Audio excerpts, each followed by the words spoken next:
Hello, everyone. This is a short summary on Daf Tzadik Zayin, Daf page 97. The Biur al the explanation on the previous mimer, the Kibel HaYehudim. Now, we're talking about Avinu, that he fulfilled all the Torah and mitzvahs, even though it wasn't received yet from Mount Sinai. And he was able to, through his Torah mitzvahs, he was able to create, temporary vessels to draw down God's infinite light of Or HaSobv into the world. And through his avodah, specifically through his avodah of Brexoo ושוב. However, sometimes his avodah, there's, disadvantages to Avinu's avodas Hashem because he was before Matan Torah, before Mount Sinai, before the Jewish people received the Torah at Mount Sinai. Because the whole idea, to explain this idea, we talk about the concept of Na'asa v'nishma. The Jewish people did the mitzvahs and then understood the reasoning behind the mitzvahs. And we spoke about how doing the mitzvahs refers to creating the kelim, the vessels of Torah and mitzvahs, which make it possible for the light of God's essence, the Ein Sof, to come shining and express itself in this physical world. And that is the idea of nishma, is the light. And so there's two ways so really there's actually an advantage of the kelim, the vessels, over the light, the Ohr. So there's two ways to understand the advantage of Na'asa and nishma, which is the advantage of kelim over Ohr. The first advantage is that because the kli draws down the light, just like a wick. Without the wick, you wouldn't even have the light. So in that sense, there's no light existing at all without the kli. So it's totally dependent. The light is totally dependent on the kli to be able to express itself. So in that sense, the kli is greater. But on an even deeper level, the second advantage is that the source of the kli is actually higher than the source of the light. Because the keli, the source of the kli is higher than the light, because the kelim come from olam hatohu, from the world of tohu, which is higher than the world of tikkun. And this hamshacha, this drawing down of this infinite light into the kelim, which are the mitzvahs, this really all happened at Matan Torah, when the Jewish people received the Torah. And it's connected to the idea of the horses. What is the idea of horse? Ki sirkav al susecha.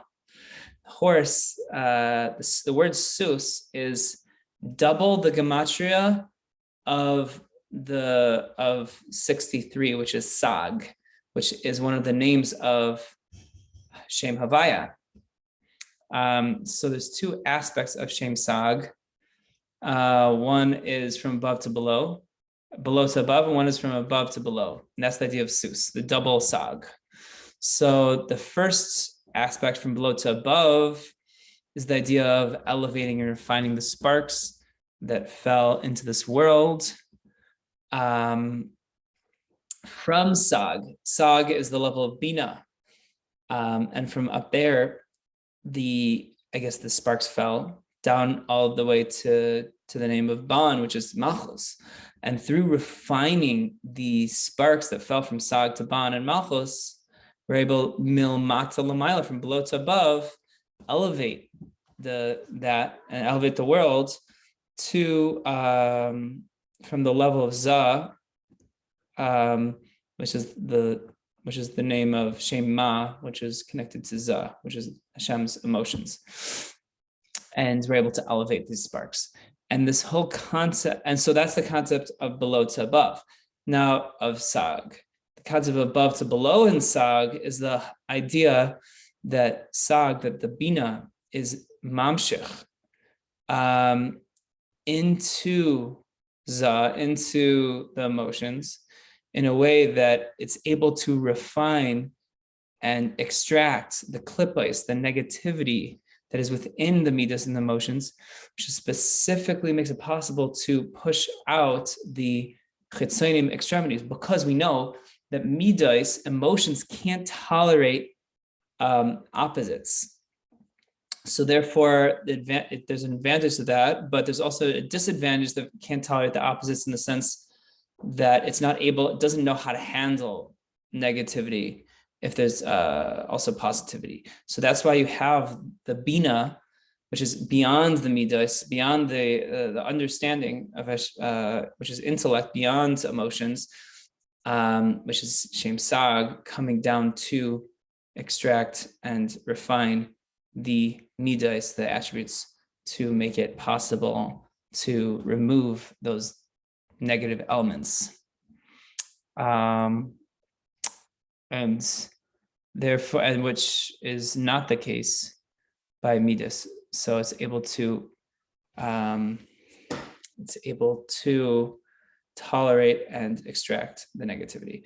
And that's what it means, v'kibel hayehudim eis asher chelu asais, that when the Jewish people received the Torah Matan Torah by Mount Sinai, that was only the beginning of a process of fixing vessels, tikkun keli, which made it possible to draw down the light, the Ohr from Or Ein Sof, and express it into the world, and which is all one big process, which ended by the days of Haman, by the Purim story, because of the Mesiras Nefesh of the Jewish people, and specifically through the unity of the Jewish people. The fact that it says v'kibel hayehudim in the singular, the Jewish people are received in the singular, like they're all one person, in the singular. And the only way that the Jewish people were able to unite on such a deep level, ki ish echad b'lev echad, was the fact that they were able to tap into God's will, which is beyond wisdom, because any divisiveness amongst the Jewish people is only a result of intellect and wisdom or lower. But so intellect and emotions are subject to varying degrees of differences amongst the Jewish people, etc.